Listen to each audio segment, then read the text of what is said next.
Welcome back to the Through the Lane podcast. It's just me today. We've been trying to record. We just can't times. If it looks like I'm looking down in this corner, it's because I'm looking at myself. It's going to be a quick episode. I just want to get something out there and just talk about really just the NFL right now. We'll do our rankings and we'll kind of recap the MLB trade deadline and get everybody else's perspective on things because the deadline was very interesting. I've got the Braves game playing right here. We're terrible. We made it's just we're going to talk about it with Talon and Bryson, but we're up 9-6. So if you also see me look that way, I'm looking at the game. But hopefully this Sunday we are able to get a recording now, and I can get it out by Monday. I'll also talk about some tech football because I just started working as a manager with the team, and man, does the team look good. But we're going to talk about the NFL, right? And we're going to talk about three big things that has happened. We're going to talk about Micah Parsons' contract, Terry McLaurin's contract, James Cook just got extended, and then we're going to talk about the Browns, right? Because that whole situation is interesting. Starting off with Micah Parsons, right? And let me pull up his stats real quick. He's wanting to be one of the top paid edge rushers in the NFL, which is fine, right? Like no hate to Micah Parsons. The issue is the Cowboys kind of fumbled the bag. Why? How? How did the Cowboys fumble the Micah Parsons extension? Well, if they extended him when the offseason started, it was probably going to be around $35 million, right? And personally, I'd have done that, right? I'm a guy that says Micah Parsons is overrated. I would have done that extension, right? I mean, he's had over 12 or more sacks every year. And I'll go into it in just a minute why I think he doesn't deserve now the money, right? But now, because of the Myles Garrett, TJ Watt, and some other guys' deals that have come out, it's now gone up about $10 to $12 million. If you look at Micah Parsons and you're like, I got to give him $35 million a year, fine. I don't know if the video is lagging. It's lagging on my end. So if I'm looking at that, it's bothering me. But it's, you're fine. Like I can stomach that cost. We're not doing that. We're just going to look at the thing because I can't look at myself. But I can stomach $35 million due to the production and the potential, right? The issue is $47 million. I'm getting money where I need you there every game. I need you in big games. And I go back to this. Really, it's every playoff game where they're like the defense gets destroyed, right? And like the offense is no good either, but the defense does nothing. And there's a name that's always missing. Like last year, it was the D tackle. And last year in big games, you heard more of DeMarvin Overshown, which, in my opinion, keep that name listed because that guy plays with violence and he's fast and athletic. Love him. Love what I saw before he got hurt. You heard more of DeMarvin Overshown, and I think he's one of the reasons why they let DeMarcus Lawrence walk away because he's that replacement. But you never heard Micah Parsons. Like, you never in a big game or in a playoff game, you heard Micah Parsons making a play. He'd make a tackle, but like never an impact play where I'm like, yes, my best defensive player, a guy who has been compared to Lawrence Taylor, is making the play. Never. I remember it was a big game. It was 2 years ago. It's against the Bills, right? They're healthy. I mean, because this team usually struggles with injuries. They're healthy. And he's getting driven off the ball. They are running at him. At Micah Parsons. And you're telling me now you want $45 to $47 million a year? No, I'm not paying you. I could have stomached the 35 because, yes, you're getting me 12 to 14 sacks a season. That's great, right? But it's like empty calories. Like this year, watch, right? And I hope he proves me wrong because he's an athletic edge rusher who could be a problem. But when they play the Commanders and stuff like that, he's not going to have – he may have a sack, right? But they just rebuilt that offensive line. When they play the Eagles, he won't have a sack. It'll be DeMarvin Overshown. You can say, oh, it's because he took double teams, this, that, and the third. Okay. J.J. Watt did the same thing. Myles Garrett does the same thing. T.J. Watt, Aiden Hutchinson, Zach Allen, Nick Petito, all the top edge rushers, Danielle Hunter, Will Anderson, all the top guys deal with double teams and make plays, right, from their get off. And Micah Parsons is fast off the ball.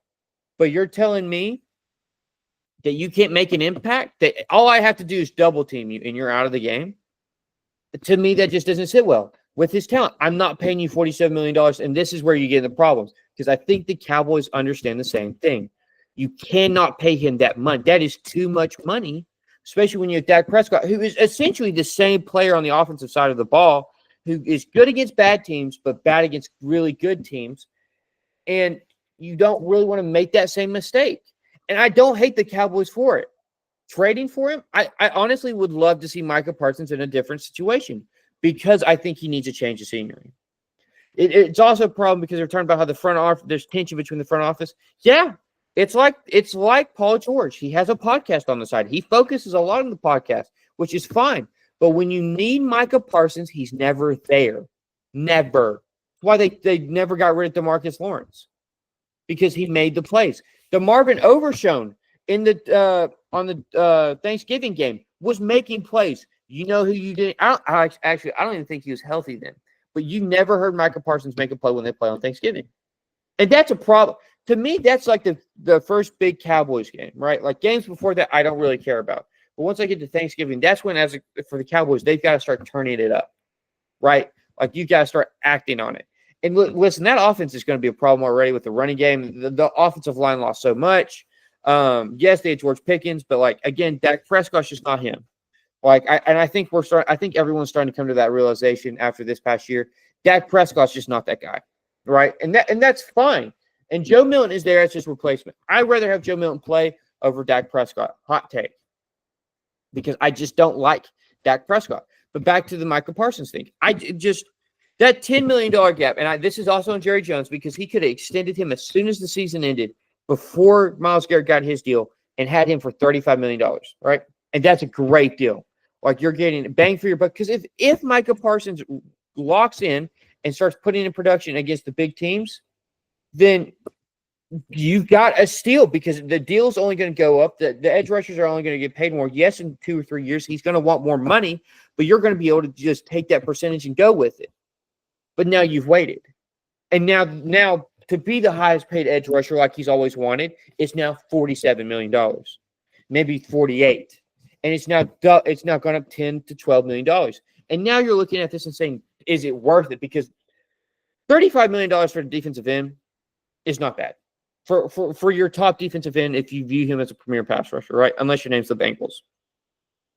$47 million. You have to know that brother is a superstar. And he's got superstar potential. I'm not saying that he doesn't, but I'm saying you look at his game log. I said this about Dak Prescott, right?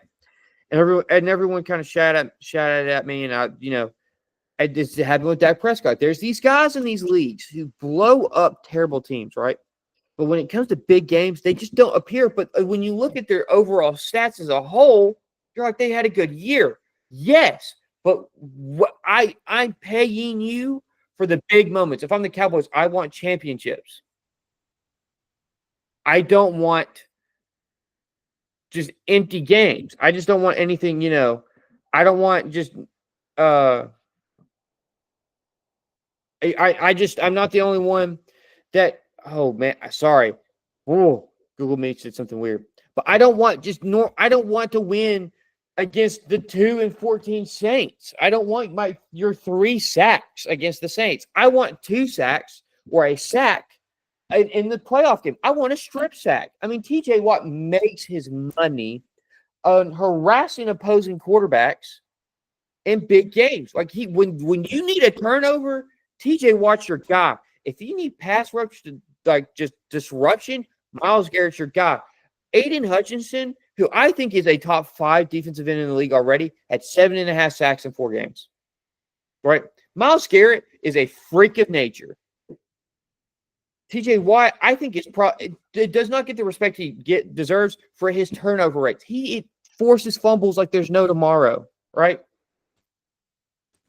And I mean, I'm forgetting other top pass rushers, right? These are all guys who just recently got extended, who you kind of have to base on, right? You've got to compare them to. I don't think he's worth the money, but if I'm the Lions, do I take a hack? I mean, if I'm the Lions, I'm looking at it and saying, yeah, because what do I have to lose here? Micah Parsons, like, take a discount and you're going to win Super Bowls, my guy. And you're paired up with Aiden Hutchinson, so you're guaranteed one-on-one matchups. But do I think the Lions pull that trigger? No. I just don't know if anybody in the NFC pulls that trigger. But to the division rival, the Commanders, right? And they've got this own thing going on with Terry McLaurin and how they're not going to pay him. And listen, does he usually rate out as a top, receiver in the league? No. But what has he done since you've been trash, since he joined the team and you were trash? Produced every season, kept that team watchable. And last year, he earned that damn contract. He carried that passing game because Jaden Daniels had no one else to throw to. And he just would lob it up for Terry McLaurin, and Terry McLaurin would get it. Double team. Like, you knew when he threw the ball, it was Terry McLaurin or Zach Ertz. And he did it. That man earned his deal. He performed in big games. He did what you asked him to. He deserves the money.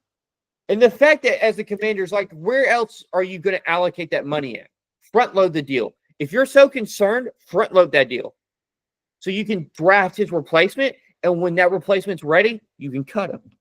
If you're so unhappy with him. But this guy earned that contract. I mean, let's look at his stats, right? Like, let me pull up his, because it irks me that they just are refusing to extend him. Because, like, is he some, like, insane offensive player? No, he's a two-time Pro Bowler. Like, is he about to be 30? Yes. He's had one season under 1,000 yards receiving. He had 13 touchdowns last year, 1,100 yards receiving. Why do you not extend him? Why? Like, when you look at Terry McLaurin, and he's a dependable receiver, he's missed what? So in 2019 they played 4 games in 6 years. Give this man his bag. Give him his bag, unless you're going to franchise tag him. But again, I don't think I don't think you should franchise tag him, because the down thing with the franchise tag is, unless you're like top 5 in your position, you no matter what deserve that money. But you're getting paid like you're top 5 in that position. You're getting paid a lot of money, right? So then you get paid that money, and now you want that money. You think you can get it because you just got it on the thing, right? You're not going to get franchise tagged, and then take less money like afterwards by the same team. Like, you're like, no, we play in this game. Let's keep it rolling. So pay him his money. I mean, look at it. So last year, 17 games, 82 catches, 1,100 yards, 13 touchdowns, 13.4 yards per catch, 64.5 yards a game. I mean, this was for a team that, I mean, low-key kind of – the offensive firepower wasn't there, right? Receiving rise. Who was the second leading receiver? Zach Ertz was 654 yards, and Olamide Zaccheaus was third with 506. Noah Brown wasn't bad, but a lot of threes, right? Like, Terry McLaurin was your one, and then you had a lot of 3s and 4s, right, on a normal receiving team. I mean, De'Ami Brown. They have Luke McCaffrey, and honestly, I like Luke McCaffrey probably as a number 3 receiver, a guy you put in the slot. You need a big body to put on the other side of McLaurin. Yes, you got Debo now, but do I think Debo's a number 1 receiver? No, I don't think Debo's ever been a number 1 receiver. I think Debo's a poor man's number 1 receiver, and I think he's a great number 2. He's not a guy you rely on every game, and he's a gadget guy. And but so keep him. Keep that pairing. Keep Jaden Daniels with weapons. If not, what are we doing? Like what the hell? I'm trying to see if they have the roster already for the team for this year. They do. Let's see if I can pull up receivers. I mean, they have Michael Gallup, but Michael Gallup's like way past it. I love what they did on the defense, but again, pay him. This is the problem with the NFL, right? You saw this with multiple teams, right? You're seeing this with the Bengals. You wait till the offseason before to really start those talks, but you're like, I'm not paying you that money. No, do it a year and a half out. Let's do it a year and a half out. Let's start those conversations mid-season, right? Yes, they got a year and a half left, and that's tough business. But if the guy's good enough, You extend the brother. You pay him his money. Terry McLaurin, when I saw what he was doing, I had it extended his butt so fast before his value shot up even more. Because the problem is, you probably could have got him for a cheap number. I mean, what is he making right now? You probably could have got him for a good number and then not had to worry about him. He signed a 3-year. He's making $28 million a year. You probably could get him for 30, but now he might want more. 30 million though is kind of large for him. It was 25.5. That's good money. So say he wants 30, 32, right? You could have probably gotten him for another 25 to 28, but now it goes up, right? So now you're looking at this and you're like, what do? Pay him his money. Pay him. I mean, honestly, what more do you need from Terry McLaurin? What more does he have to do? I'm not paying him like top 5 receiver money, but if he makes it to free agency, I'm tagging him. So then he is going to get that money. And then now that's a problem that he's getting that money. Sorry, Tyler Kinley is like throwing the game right now. But I just give him his money. Like, and I know I'm going around in circles with this. But like the Commanders, yes, you have questions, right? He's 30. Like he'll be 31 when that extension hits. But if you give him a 3-year deal, what is he, 34? I don't have to front load the deal to where he's making maybe $15 million at age 34, age 33. And then if you want to cut him or trade him to a Super Bowl contender and get like maybe a second-round pick out of him, because then you've at this point traded or drafted his replacement. Because right now, Deebo Samuel's your 2 and Luke McCaffrey's your 3. You realistically need him for the future because Luke McCaffrey does not profile as a 1. And I could be wrong.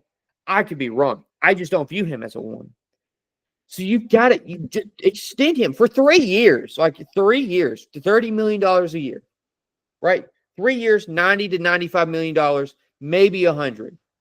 Let's do 100, right? Because that's 32. He deserves that money. Give him that bag. Like what he's done for that franchise before Jaden Daniels was there, when that team sucked year in and year out, he earned that bag.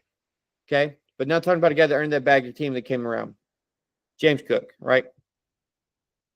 And man, did he deserve the money. I mean, like, it was kind of stupid. I'm not big. Listen, we're 2-3 years ago, we were talking about how the running back market kind of stuck because Ezekiel Elliott, Le'Veon Bell, Dalvin Cook, and Todd Gurley kind of killed it, right? They sucked their beginning of their second contract. They could not finish their second contract, right? So a lot of teams were like, well, I'm not giving you a second contract. But now you're seeing the Derrick Henrys, the Christian McCaffreys start to bring back that second contract, right? Like they can do it. And so there's someone else. But you're starting to see running backs start to get that second contract. Saquon Barkley made it to his second contract, and he's not making that back. He, arguably could have won MVP.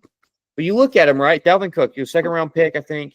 Rookie year, 500 yards rushing. That's finding that he didn't really start. 2023, 1,100 yards rushing, 2 rushing touchdowns. He had 445 yards receiving, 4 touchdowns, right?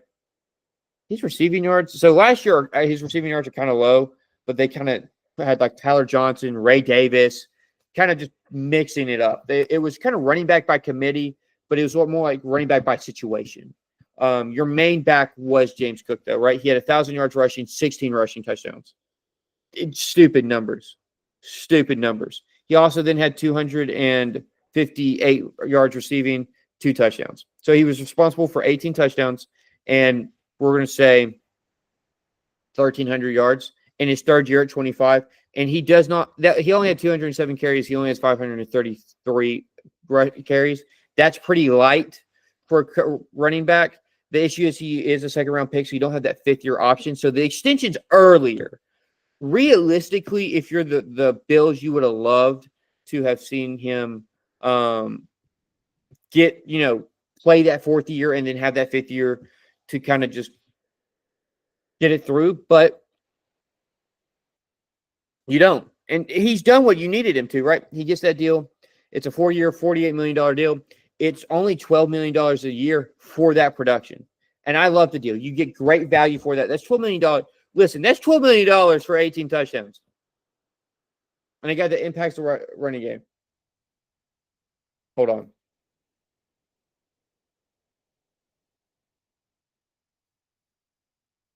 I'm not even watching. It's 9-6. For whatever reason, Tyler Kinley's on the team. But you bring, like, it's a good deal. James Cook is one of the better running backs in this league. He's very underrated. And I think this year everyone started looking at him and be like, man, he actually had a big impact on that offense. You take James Cook out of that offense is completely different, right? Like, James Cook being able to run the ball helped Josh Allen so much. They needed a running back, if you remember early on in his career. They didn't have one. They were getting old guys and cycling them through them. They drafted James Cook. You have a homegrown dude now who is young, fast, and athletic.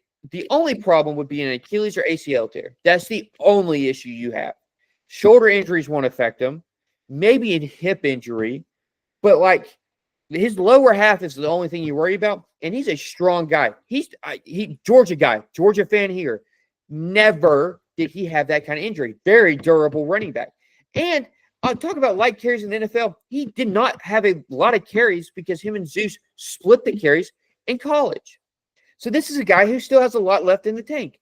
The fact that I don't agree with how aggressive he was in that holdout because, again, you're a second-round pick. You're a running back. If you look at the whole situation, running backs are just now starting to get back on the climb with value.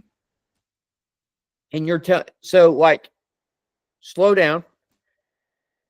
But he deserved that money. He deserved the contract. And they got it. That's fairly cheap. $12 million for him. I would have thought 15 or more. 15 to 20 was going to be the range. But $12 million is a steal. That's mid-level running back money. And he's going to be an all-pro. I wouldn't say all-pro, but Pro Bowler. He's been a Pro Bowler. Sorry, it's 10:02 right now. I got to be up at 6. So we got about 10 more minutes. But he's been a Pro Bowler past 2 years. And he's entering his age 26 season. He was a little bit of an older running back, 23. But again, not many yards. Not much was put on him. I mean, let's see if I can pull up his college stats, right? So at Georgia, he had 41 carries, 31 carries, 45 carries, and 113 carries. He had 230 carries. His second year in the NFL was that many carries as he did in his total college career. There's a lot of mileage left in his body. And so you're getting a guy that will probably give you great value through that contract. You'll get that whole contract out of him. So I don't understand why we waited the whole offseason, why he had to go. I hate how we wait till they get to training camp, and then you're like, oh, I need him. The team does not look good without him. Like, no shit, really? You didn't know like that. But yeah, that's that. Now on to Tech, right? And I've had this great opportunity to work with them, and I got really lucky to work with the defensive line. I work with the defensive line coach with their equipment, right? And Coach Sam and his assistant coach are phenomenal coaches. Like it's a beauty to watch them work and really watch them coach up the other players. Watching AJ, who's one of our top players, coach up the younger guys. Who AJ is going to be a problem, and then you have Hudson. Zay, this group is deep, right? And I don't know everybody's names. I know Hudson, Zay, AJ, and Zay, right? And Zay's a sophomore, and you wouldn't have any guess because of how good he is. I really love the way Zay plays. He's really athletic. But then you have, they call him Roley, I think is his name. I think he was just a transfer, 23. You have 13. So that's 6 guys. And then you have, I think, freshman 94. There was a scrimmage Saturday. Tight end pulls. And, like, the tight end isn't, like, even past the tackle. And the kid, like, gets him, like, pops him as they're doing the running back handoff to follow the tight end around the edge. And it just stifles the whole thing. So he looks good. Miles, can't forget Miles. He's a team captain. Miles, so that you've got 8. And that's just edge rushers. Like, that's just edge rushers. And I can't wait to see how everyone performs in games, because I honestly think as an FCS level school, there's a real chance you can run a NASCAR package with them. which is putting like Hudson, Zay, AJ, and Miles, all four, and just having them go. Maybe you put up a D tackle and you run 5. But you could really put up a nasty NASCAR package. I mean, our offense, we got a trend. Our defense is going to be good. Our secondary is the truth. Ty, and then 20, I don't know his name, are really good safety, really good, like just really good physical downhill safeties. And our corners are ball hawks. I mean, they will come out from like 10 yards behind you, read the play, and just snag it. They're nasty, right? This linebacker core downhill. This is a physical defense. I was doing sports marketing last year. It's how I met Talon. Watched them play Lindenwood. They beat the brakes off that quarterback. And we just got some guy from Virginia Tech, right? And he looks like a dog. And then you've got Aaron Swafford, right?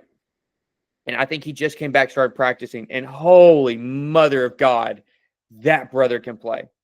But to our offense, we're gonna like RPO the fire out of you. Koa, I think is his name, just transferred in, had like one of the highest completion percentage in FCS football last year.